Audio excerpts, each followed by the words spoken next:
Thank you, Wendy.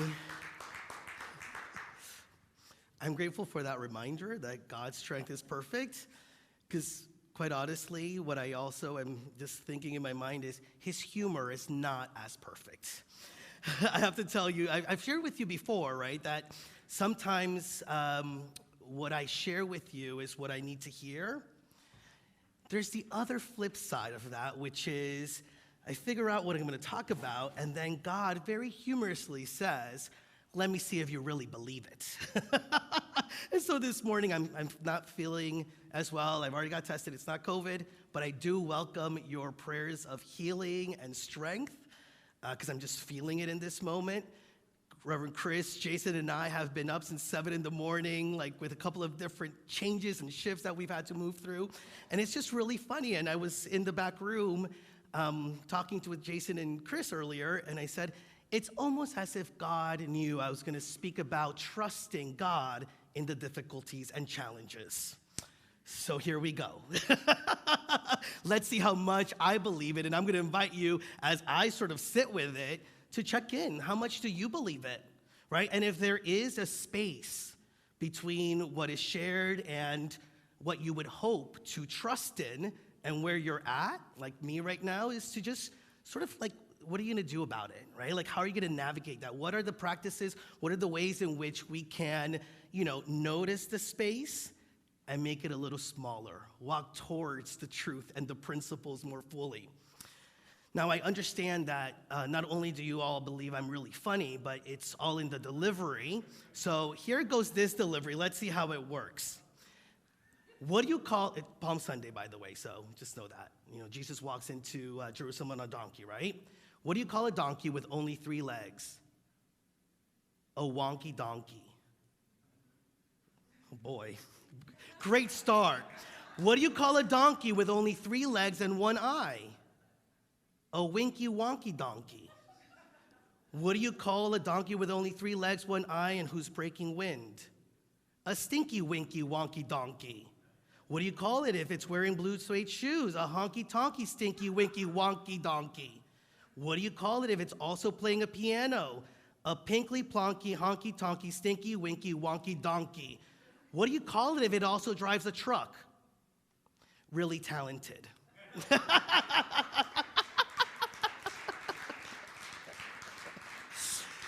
You had to get over the beginning parts of it, right? Like, you had to let it grow. But here we are, right? We're celebrating Jesus' triumphant entry into Jerusalem. And it really is a commemoration of the journey for me, right? The journey that I think all of us are in, where we're trying to continue to live into life and do so in a way that we allow ourselves to grow in consciousness, to lift ourselves up with every challenge, with every opportunity that comes, to just recognize more fully where God is in the situation and allow that to be the consciousness by which we raise our response to the things that are taking place in our lives. And it really is a journey to just move into a greater expression of our divinity. I love that we were doing the board installation on Palm Sunday, right? The entry into a new consciousness, and that's what we commemorate with a new board, with new experiences that we're moving into. With anything that is taking place in our life, it is really an opportunity for us to recognize that that opportunity, that experience, whether difficult or whether filled with joy, is able to bring us into a greater awareness of the divinity that we are, the divinity and God that is all around us. We're all moving and growing through this spiritual journey, and it really isn't just a journey itself. It's a spiritual journey, and I love this quote from Ernest Holmes, New Thought teacher, who said, spirituality is a constant, consistent attempt to feel the presence of God in everything and anyone. Just sit with that for a moment. We're not just on a journey.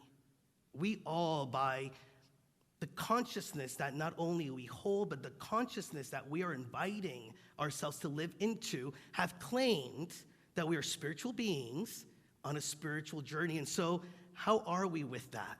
In being able to feel the presence of God in every situation, no matter how challenging, no matter how difficult it may be.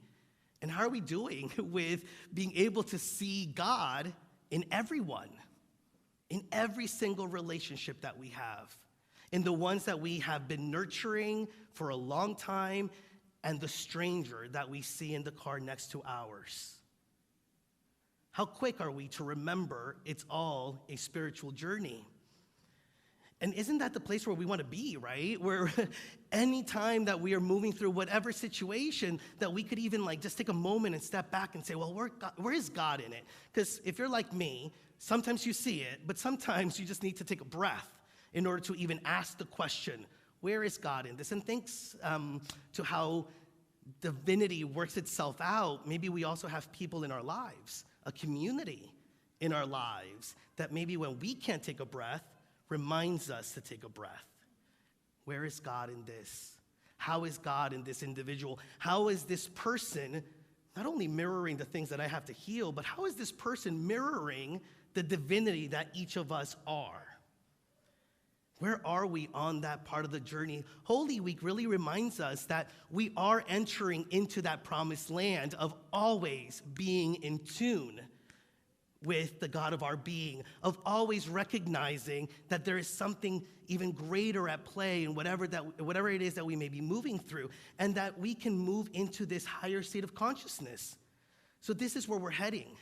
And I'm so grateful that we are heading into this raised consciousness together. And I wanted to invite you during the meditation to really think back on your spiritual journey. Because I don't think sometimes I think that we don't give ourselves enough credit, right, for the ways in which we have moved through so much. The state of consciousness that we are in today, in general, is higher, is more aware, is more fully present than where we've come from. And how many times do we just give ourselves a pat on the back for that, right? Because we tend to start thinking, well, I'm still reactive in this situation. Well, it's really hard to see the God in this individual. But think about it. How many of us are a little less reactive than we used to be? How many of us can see the divinity in more people than we were able to see maybe years gone by? How many of us have really allowed ourselves to see God in a situation much more than we were doing before? How many of us maybe still living in some experiences of victimization, but not as much as we did a few years back? And we just haven't given ourselves that pat on the back that sometimes we need to just recognize that we have been able to move through so much, we have been able to claim our truth more fully, and that we are doing the best that we can. And the best that we can is going to bring out this greater sense of our truth and this higher level of consciousness. And it's just a continual process. Because as we move through the journey and we raise our consciousness, it keeps us moving in the journey, which raises our consciousness, which moves us through the journey, which continues to raise our consciousness. And I really think that we have to lean on that more often, that we have seen and we have felt our own growth, and that there is more growing to do, but we already know the ways in which we do it because we've already experienced it, we've already lived it, we already know the practices. It's really just about embodying it more fully each and every moment as it comes together for us. And I know that this is true for me, right? Like that the journey, and you have all been a witness to my own journey. Many of you have been a witness to it. Whereas the journey continues, I got called into a greater sense of who I am. And luckily, whether sometimes I do it willingly or not, I answer it. And I say that with all humility in the fact that I believe each and every one of us has done that, right? Like each and every one of us have been called to a greater sense of our truth. And I believe that if you're in this room, if you are connected to unity, you have answered it. You may not realize how you have answered it, but you have answered it because you're still in the journey. You're still in the growing, and it's still being called forth in you, and it's pulling you as much as sometimes you feel you're pushing yourself into it. And there are so many changes that are going on in our lives. You look at the news, and you see all the changes that are going on globally. But we don't even have to look that way, right? Because think about the changes that are going on in your personal life, the shifts in consciousness, the shifts in activities. Think about you're part of this community, the differences, the transitions, the shifts that are taking place here. All of them calling us to respond to them from a higher level of consciousness, from a greater awareness of how God is in these experiences and in the people that are a part of these experiences for us. So we've met the challenges, and I have to tell you, sometimes I'm like, yay, look at this, look at the growth, look at everything going on. And sometimes I think, oh boy, right? Like, how is this gonna take place in my life? And the trusting that we get invited into, the faith that we are invited to live into. You've experienced it in your own life. Just think back on those experiences. Think back on how you have answered the call and recognize that it's all a continual journey into the acceptance of all that you have come here to be. Really, it's not only recognizing the destiny that is before us, but actually being willing to see it, to live it, to experience it, and to claim it as our own. So this week of Holy Week is really about us claiming our place within our own spiritual journey. As we've answered the call to this way of being, continual expressions, opportunities, challenges, difficulties may emerge not to get the better of us, but so that we may be able to lean the best of that situation and allow it to be part of our toolbox on how we answer the call to live our destiny. The talk today was called The Road Less Traveled, but when I was thinking about it, I don't think that it's the road itself that is less traveled. It's how we are willing to travel it that sometimes feel like it's not the one that most of us take. Because I think a lot of us, first of all, are just not conscious of the spiritual journey that we're on, right? So pat yourselves on the back. You recognize that you're on a spiritual journey. That already is a shift and a change in consciousness that you have allowed yourself to be on. And we move through these experiences in a conscious way. We try to move into them. We create the groups around us, the people around us, the practices around us to remind us of that. Not because life is going to be easier this way, but because knowing that we are willing to move through this journey in this way will bring about a greater sense of blessing for us. M. Scott Peck, in the book, The Road Less Traveled, says, life is challenging. This is a great truth, one of the greatest truths. It is a great truth because once we truly see this truth, we transcend it. Once we truly know that life is challenging, once we truly understand and accept it, then life is no longer difficult. Because once it is accepted, the fact that life is challenging no longer matters. It may be a difficult road. It may be bumpy, right? Like, think about it. The road less traveled is not as smooth. And yet we know that it is the one that brings the greater sense of blessing and that reminds us of not only God's strength, but God's strength in us to be able to move through it. And this road leads to our destiny. It leads to a greater understanding of who and what we have come here to be. And not only is it worth it for us, but during Holy Week, during Palm Sunday, we're reminded that Jesus thought the spiritual journey was worth it. On Palm Sunday, Jesus entered Jerusalem on a donkey while people waved palm fronds all around him, welcoming him into Jerusalem. But he knew what lay ahead. He had read the prophecies, right? Like, he was somebody who had studied the prophecies. He knew what was ahead for him. And he even at one point asked that it be taken from him, that if there was any way that he didn't have to move through the challenge and difficulties that lay ahead, please take it from me. And yet, he still moved into it, fully aware of what could happen and the challenges and difficulties, but also fully aware that God's plan and God's destiny for each and every one of us was greater than anything that could come up. And that as he recognized his strength and moved through his spiritual journey, not only would he be blessed, but all of humanity would be lifted up. I don't want to throw this much responsibility on you, but do you get the sense that as we do our work, as we lift our consciousness, don't you see how that experience supports those around you? Don't you see the trickle effects of when we do move into any experience with a sense of trust and faith?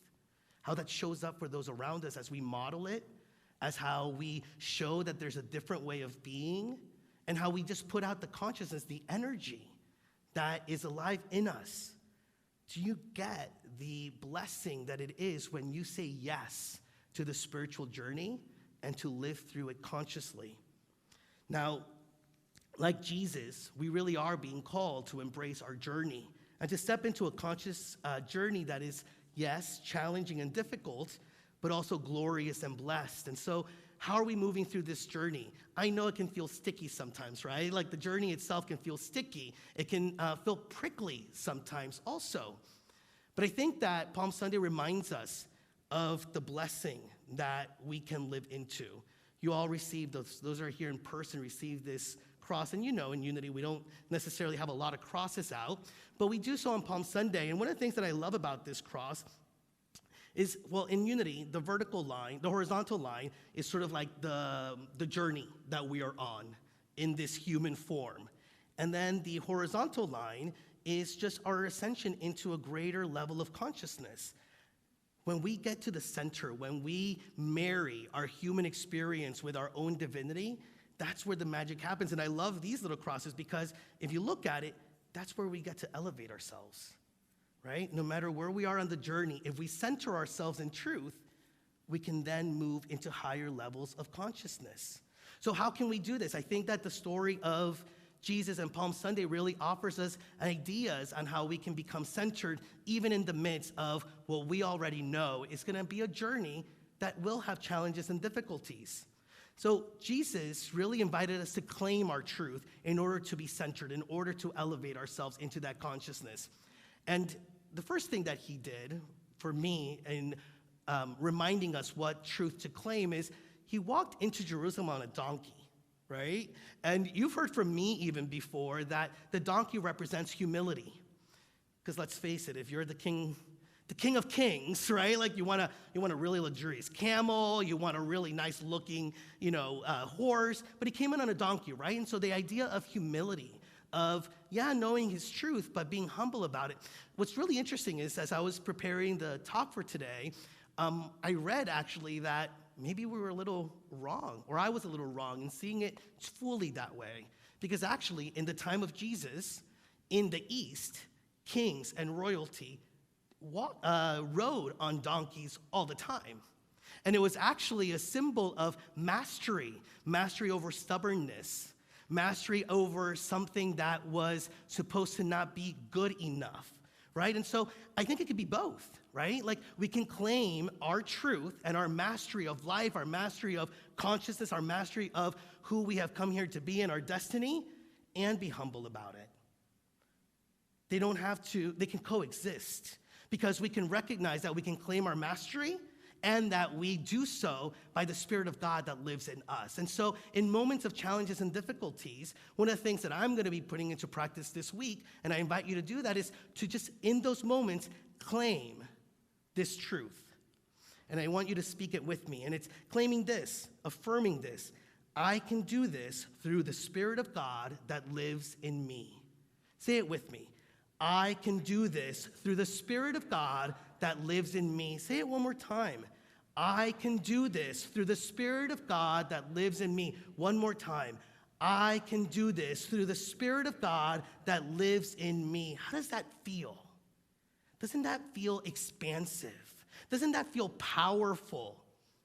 And you're claiming that you can move through it. You're claiming your truth, and you're also recognizing the very ways in which God is our truth. God is our strength. God is that which allows us to move through that.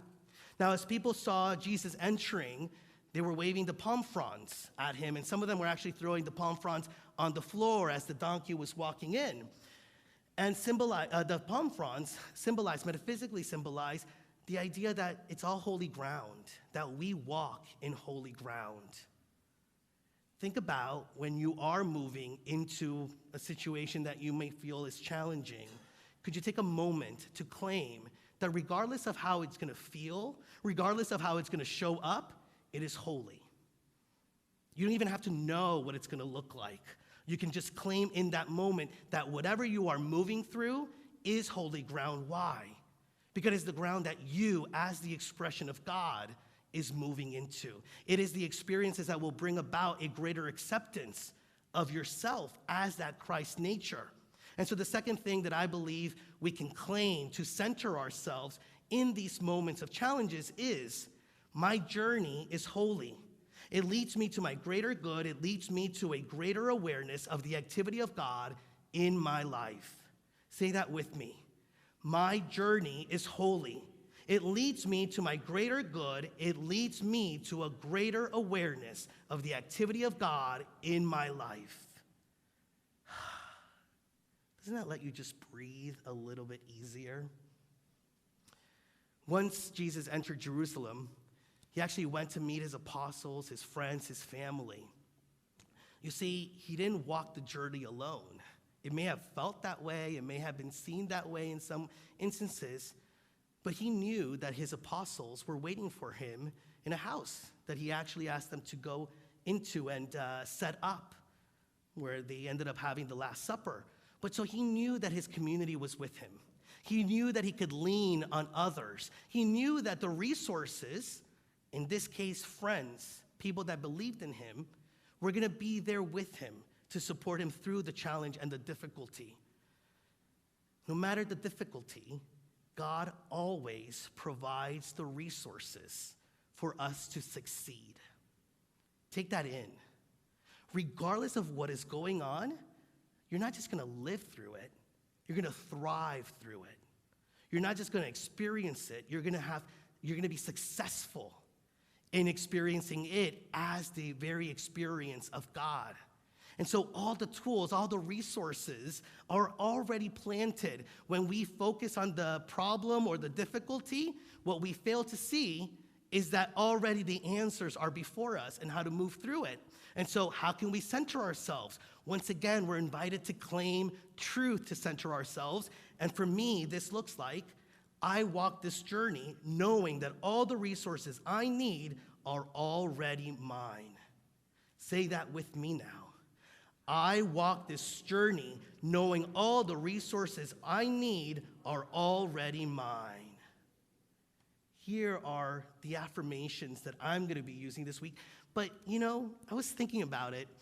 They're more than affirmations.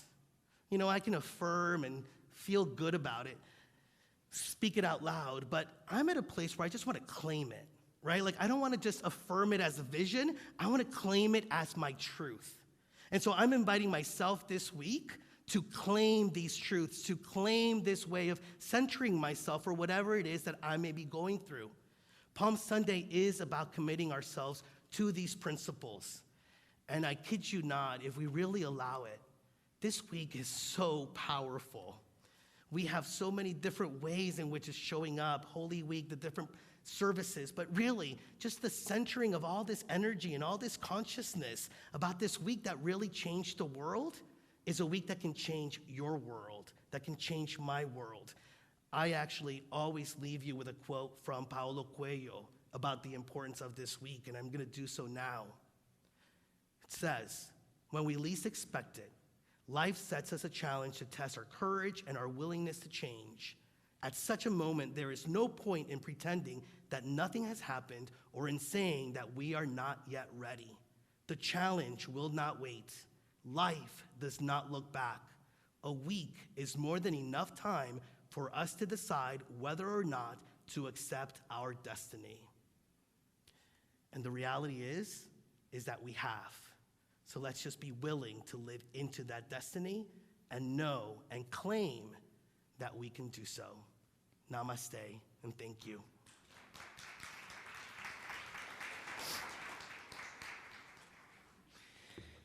Thank you, Reverend Juan, for that wealth of wisdom prior to the initiation of this Holy Week experience that we're all going to share.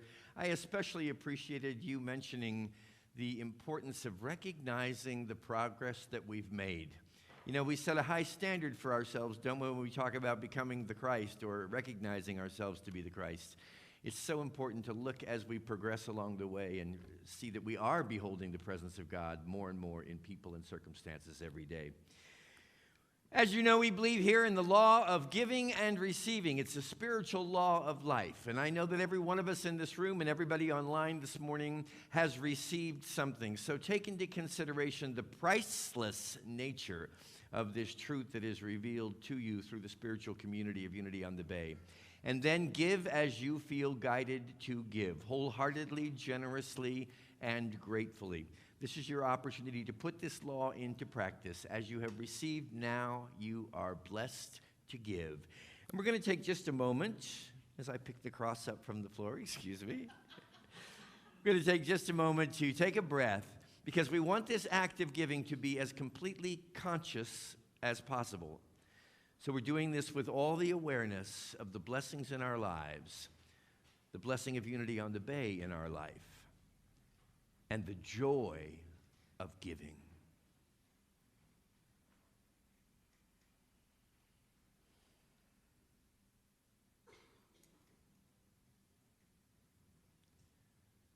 Thank you, God, for this opportunity to give, for every opportunity to give, for every opportunity to receive.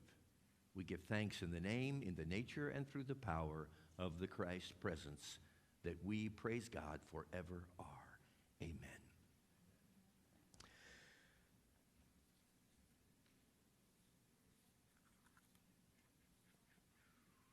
Let's take a moment to bless our children who are gathered together in the kids zone this morning.